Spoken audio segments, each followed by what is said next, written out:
Professor Duncan MacLeod had built his entire life on certainty. Edinburgh University's most brilliant biologist, the man who mocked his wife's faith at the dinner table and laughed at his children's ghost stories. To Duncan, there were no mysteries in the world, only equations, microscopes, and proofs. But on a mist-heavy evening in the Scottish Highlands, the proud professor chose the wrong castle to prove his point. Doune Castle, with its brooding towers and walls blackened by centuries of storms, was supposed to be his classroom, a monument to engineering, not superstition. He wanted his children to see science triumph over fear. Instead, the air turned so cold their breath froze in front of them. Heavy footsteps echoed from locked corridors. A guttural voice spoke in ancient Gaelic, calling out the one who denies. And when the laughter came, inhuman, ancient, hungry, it shattered everything Duncan thought he understood about reality. In the suffocating dark of the castle, with his family pulled away by unseen hands, the man of science realized something terrifying. Knowledge offers no protection when the darkness itself has been waiting for you. And this is where Duncan MacLeod's nightmare truly began. A night when the proud scholar would learn that some lessons can only be taught through terror. Professor Duncan MacLeod thought he was the smartest man in the room until something the ancient Scottish castle proved him terrifyingly wrong. What happened in those stone corridors would shatter everything he believed about the world and make him realize that some knowledge comes with a deadly price. Duncan had always prided himself on being a man of pure science. At 42, he was Edinburgh University's most respected biology professor, known for his razor-sharp intellect and his absolute dismissal of anything that couldn't be measured in a laboratory. Superstitions were for the weak-minded. Religion was a crutch for those who couldn't handle reality. And the supernatural was medieval nonsense that somehow persisted in the modern world. His wife Fiona, a nurse at Edinburgh General, had learned over their 15 years of marriage to tolerate his constant mockery of her faith. She believed in God with quiet certainty, believed in divine protection with confidence born from witnessing miracles in hospital rooms, believed in forces beyond what science could explain. Duncan found her faith endlessly amusing and increasingly irritating. "Dad, tell us about the ghost stories again," 14-year-old Jamie begged from the back seat as they wound through the misty Scottish Highlands. The afternoon sky was gray and brooding, heavy with clouds that pressed down on the ancient landscape. "There are no ghosts, son," Duncan replied firmly, adjusting his mirror to look at his children with the patient expression he used when correcting undergraduate misconceptions. "Just old buildings with structural settling and overactive imaginations fed by centuries of ignorant folklore." 11-year-old Isla was pressed against the window, watching the Highland landscape roll by. "But what if there really are spirits, Dad?" "Isla, sweetheart, that's exactly the kind of unscientific thinking I'm trying to protect you from. The human brain is wired to find patterns where none exist. It's an evolutionary adaptation. But it's inappropriate for understanding reality." "Duncan, please," Fiona murmured from the passenger seat, her voice carrying that familiar warning note. "You don't need to turn every conversation into a lecture." "I'm not lecturing. I'm educating our children." Duncan's grip tightened on the steering wheel. "I refuse to have my son and daughter growing up believing in fairy tales when they could be developing proper critical thinking skills." But as their car approached Doune Castle, rising from the Highland mist like something from humanity's darkest nightmares, Duncan felt an odd chill run down his spine. He shook it off immediately, just the Scottish weather affecting his nervous system. The castle loomed before them, its ancient stone walls dark against the gray sky, towers reaching toward heaven like grasping fingers. Duncan had chosen it specifically because it represented everything he wanted to teach his children: the triumph of engineering and rational planning over superstition and fear. But what Duncan couldn't shake off was the growing feeling that something ancient in those weathered stones was watching him with malevolent interest. The MacLeod family had planned this week-long Scottish holiday months in advance. Duncan had selected each destination with meticulous attention, choosing ancient castles he could use to debunk local legends for his impressionable children. He wanted Jamie and Isla to see these places through the clear lens of science and documented history, not through the distorting filter of superstition and fear. "Look at this magnificent structure," Duncan announced as they pulled into the gravel parking area. 13th century architecture at its finest. Pure stone and mortar, mathematical precision in every arch. Physics and engineering applied with medieval craftsmanship. Not magic, just human intelligence applied to practical problems. Isla's eyes were wide as she stared up at the towering walls. "It looks scary, Dad." "That's exactly what the builders wanted," Duncan explained in his professorial voice. "These castles were designed to intimidate enemies and impress visitors. It's applied psychology, not supernatural influence. Every architectural element was calculated to produce specific emotional responses." Their tour guide, a weathered Highland man in his 30s named Tavish Gordon, greeted them with a knowing smile. "Welcome to Doune Castle. I hope you're prepared for some interesting stories." "Just stick to historical facts, please," Duncan interrupted before Tavish could launch into ghost stories. "My family appreciates authentic history, not local folklore." Tavish's smile faltered slightly. "Of course, sir. Though this castle has quite a documented history of unusual occurrences, witnessed by credible observers over several centuries." "Documented by whom? Medieval peasants who thought thunder was God's voice?" Duncan's tone carried academic condescension that made Fiona cringe. "I think we can discount testimony from people who believed in witchcraft and spontaneous generation." The tour began following the standard route.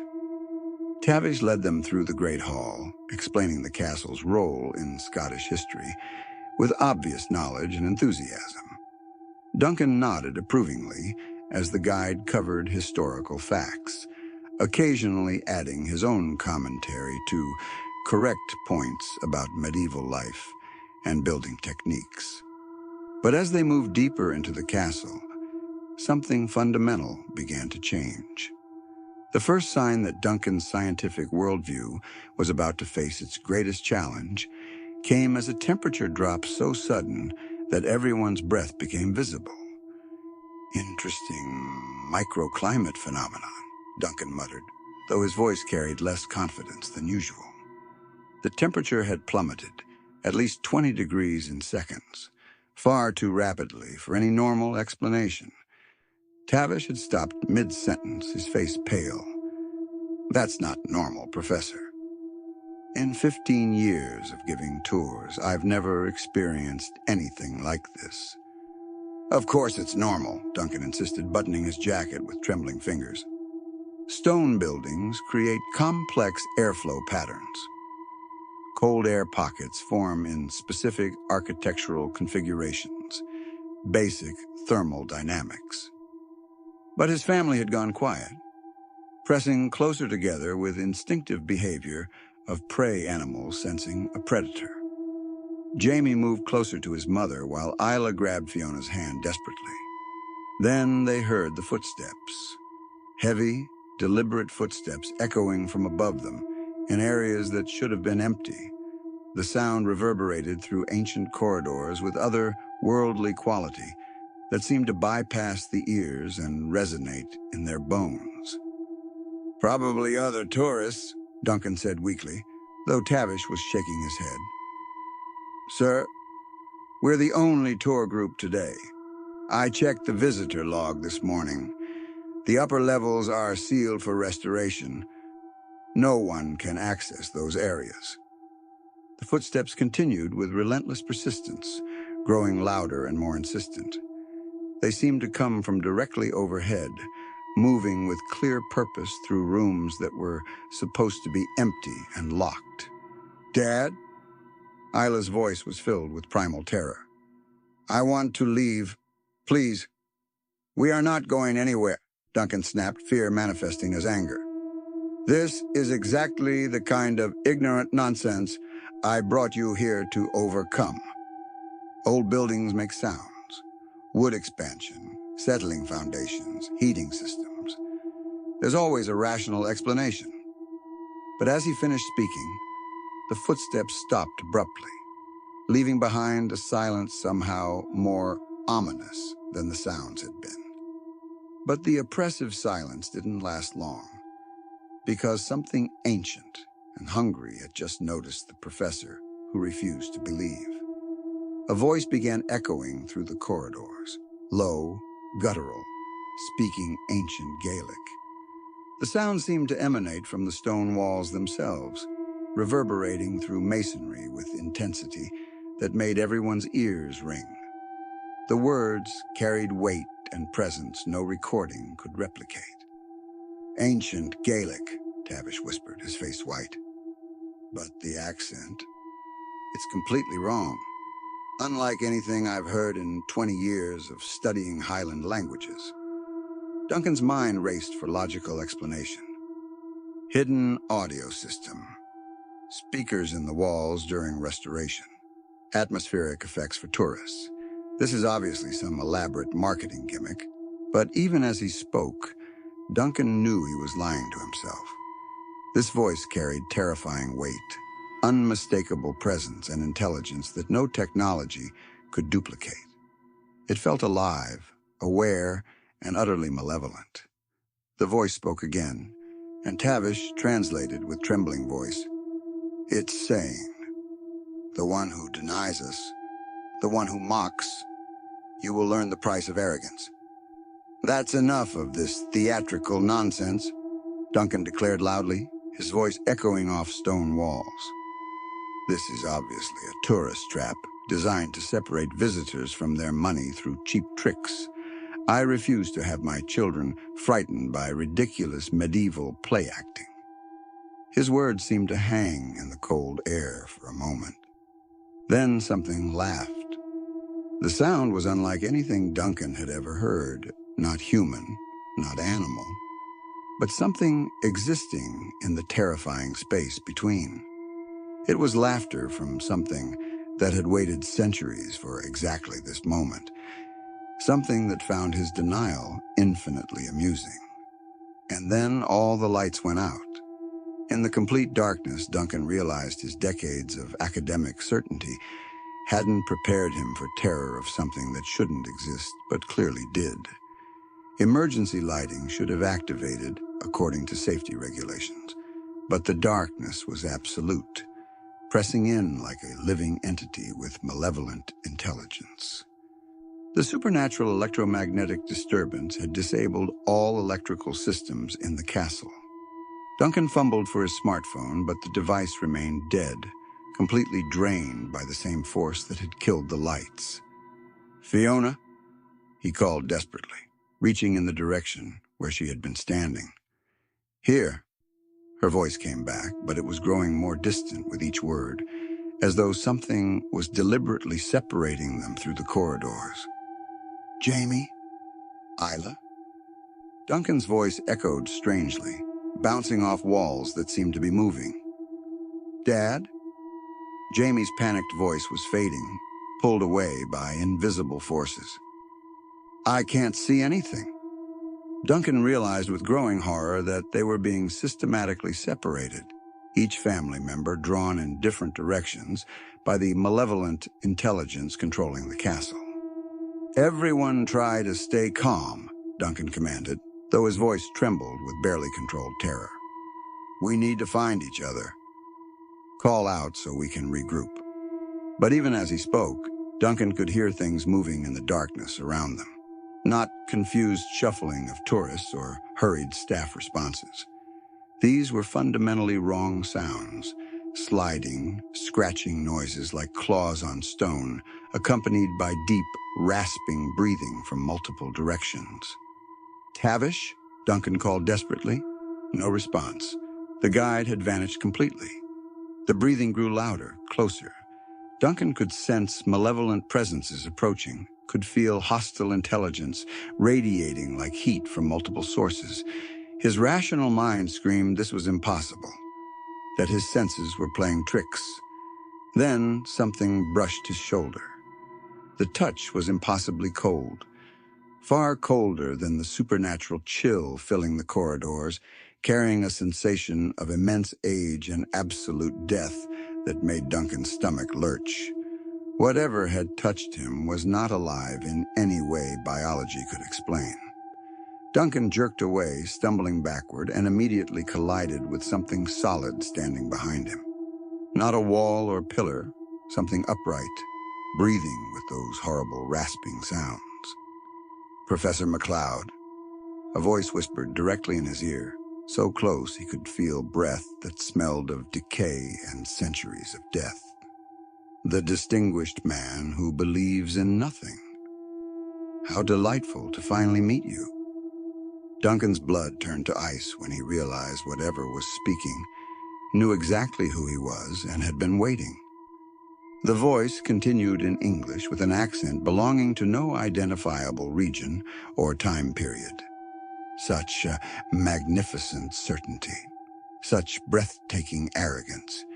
You've spent your career explaining away the unexplainable, teaching generations that the universe holds no mysteries beyond what can be measured in laboratories.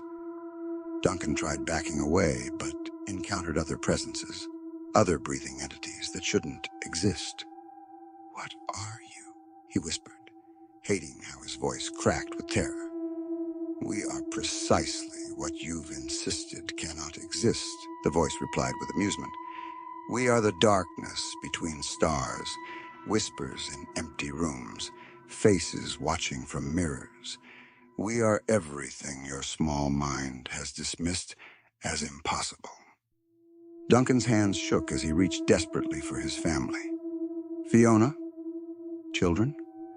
They're safe," the voice assured with mock concern. "For now.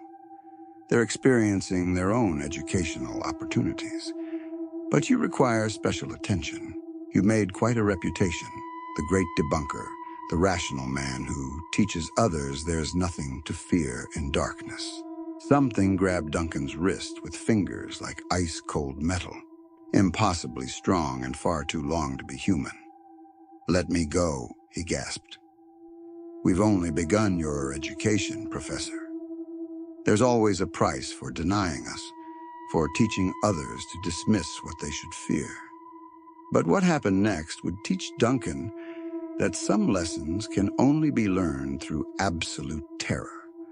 The darkness transformed from mere absence of light into something substantial, a living entity pressing into his lungs like liquid shadow tasting of despair. Impossible images flashed before his eyes.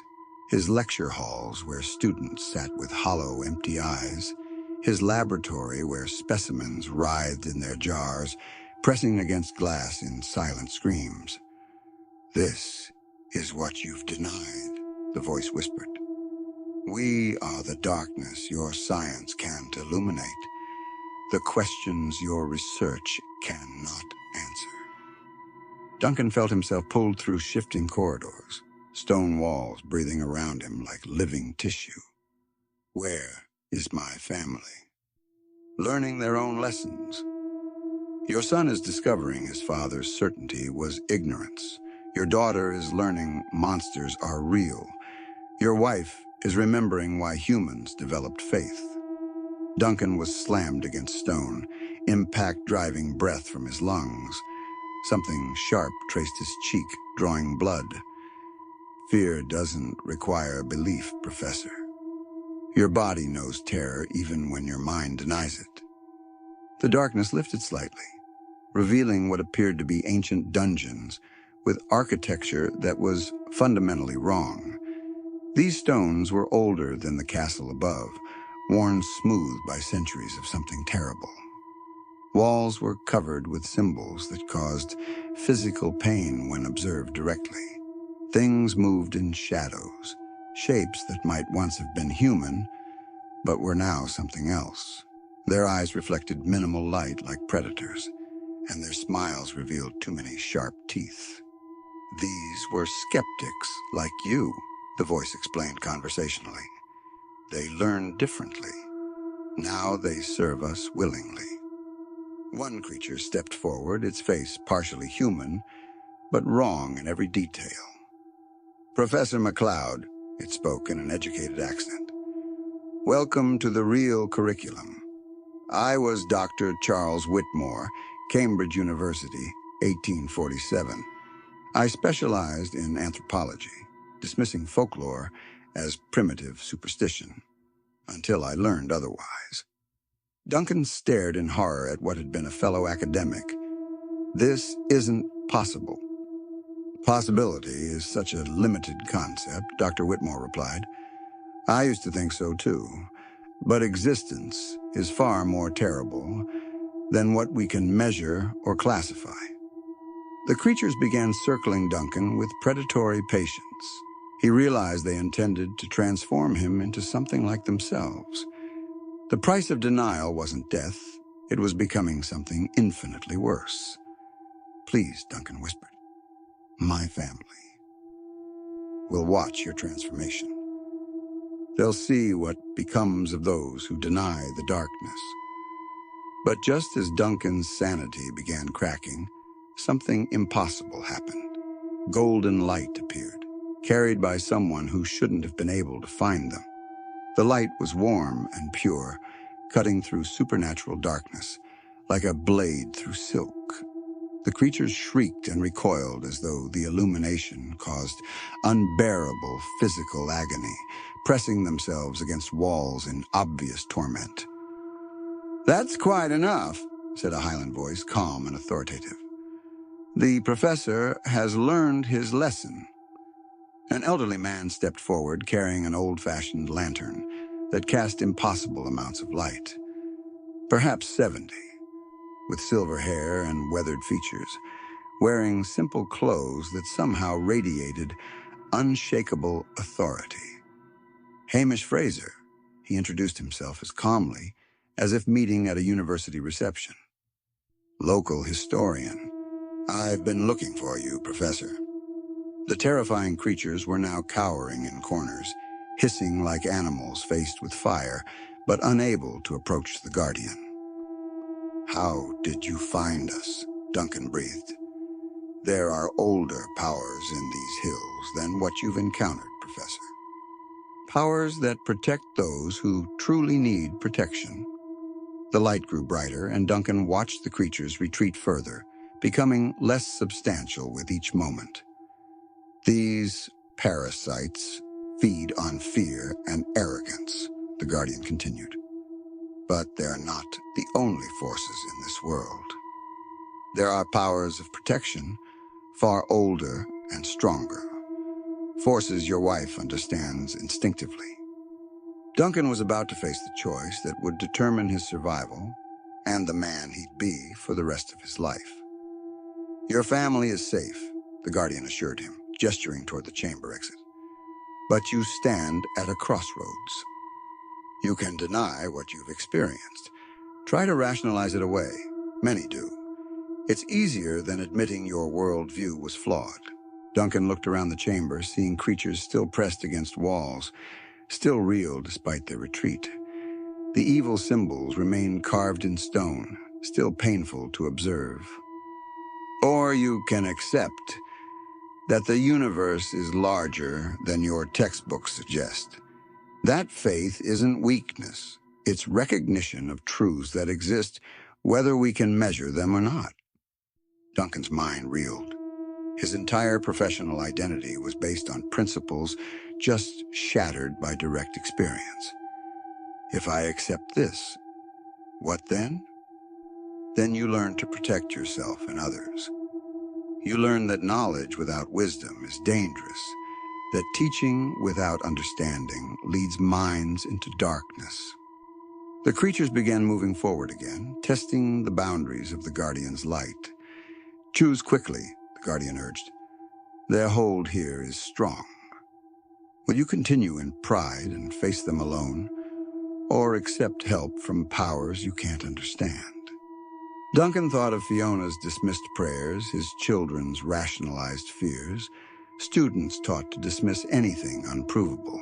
And he thought of the creatures waiting to transform him into something like Dr. Whitmore. Tell me what to do, Duncan whispered. What happened next proved some of the most powerful forces can't be measured, only experienced through faith. First, acknowledge you were wrong, the Guardian said. Not mistaken, wrong. Your pride led you to deny truths that could have protected your family. The words felt like razor blades. I was wrong. About everything important. The creatures hissed as though his admission caused pain. Now call upon protections that exist whether you understand them. Your wife knows these words. She's tried sharing them for years.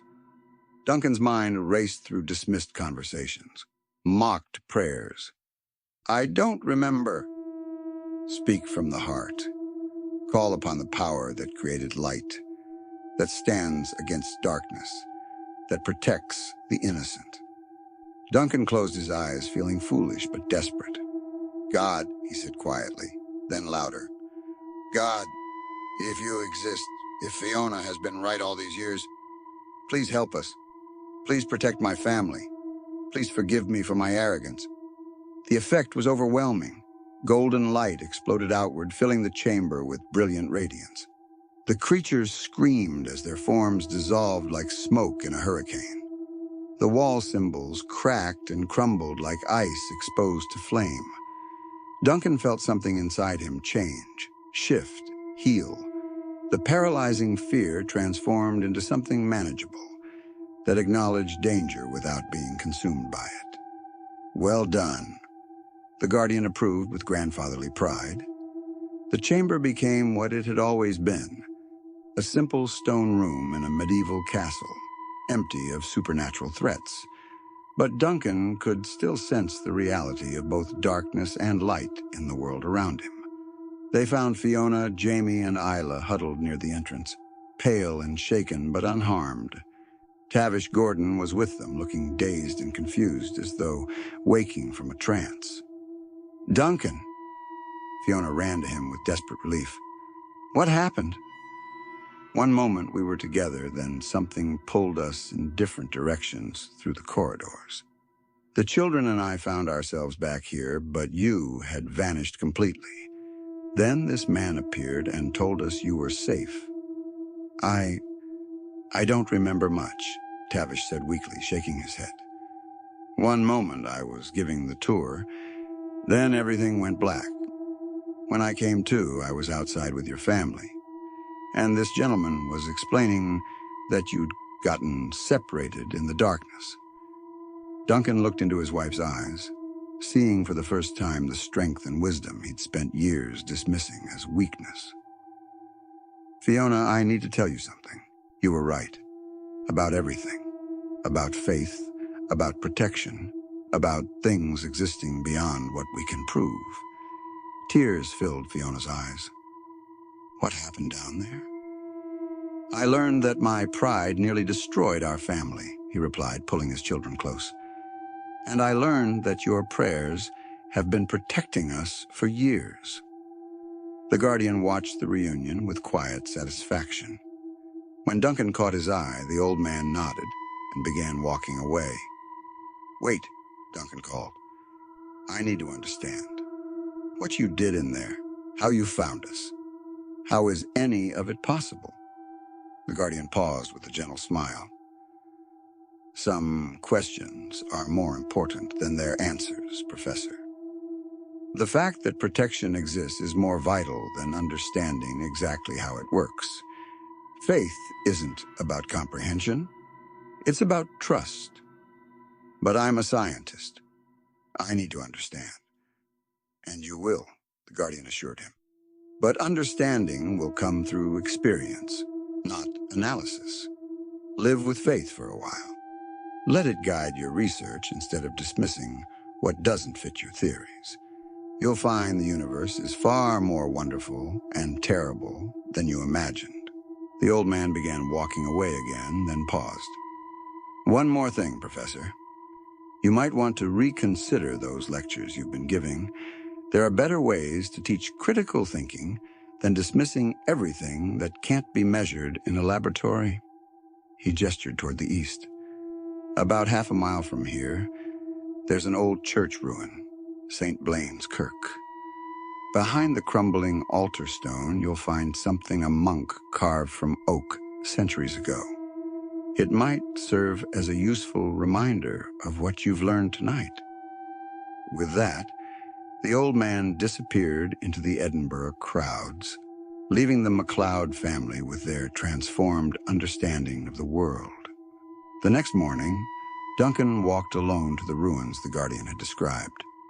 Behind the weathered altar stone of St. Blaine's Kirk, exactly where he'd been told, he found a small wooden cross worn smooth by centuries of faithful hands. 6 months later, Duncan MacLeod stood before a lecture hall full of first-year biology students, a changed man. Today, we discuss the limits of scientific knowledge. Duncan began with authority born from hard-won wisdom. Science is a powerful tool for understanding the natural world, but it's important to remember that it's just that, a tool. It's not the only way of knowing, and it's certainly not capable of explaining everything we might encounter in life. A student raised her hand. Professor MacLeod, are you saying science isn't reliable?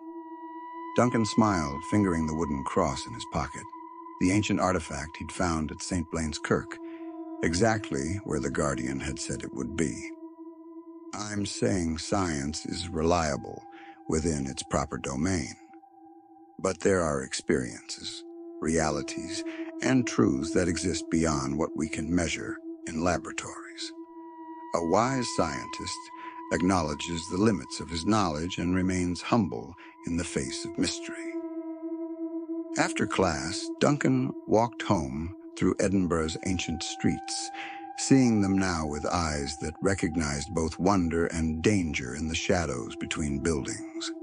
He no longer mocked his wife's prayers. Instead, he joined them. He no longer dismissed his children's fears of dark places. Instead, he taught them how to call upon protection when needed. Weeks later, when Duncan tried to research the man who had saved them, he discovered something that made his blood run cold. According to local records, Hamish Fraser had been a respected Highland historian, but he had died in a climbing accident 23 years ago. The photograph in the obituary showed the same weathered face, the same kind eyes that had looked upon Duncan with such understanding in that supernatural chamber. And sometimes, late at night, when the Highland mist rolled down into the city, Duncan would catch a glimpse of a familiar figure watching from a doorway or street corner. The Guardian, still keeping watch, still ready to help when help was truly needed. Duncan never approached the old man during these sightings.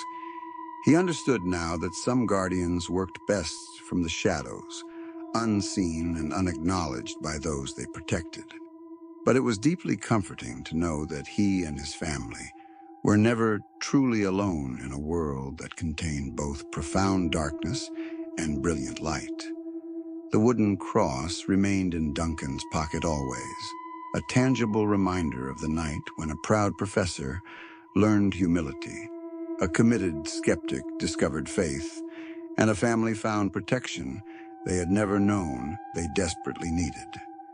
And in the Highland mists, ancient powers continued their eternal watch, waiting patiently for the next person who would need to learn that some lessons can only be taught through terror, and some teachers never let their students forget what they've learned.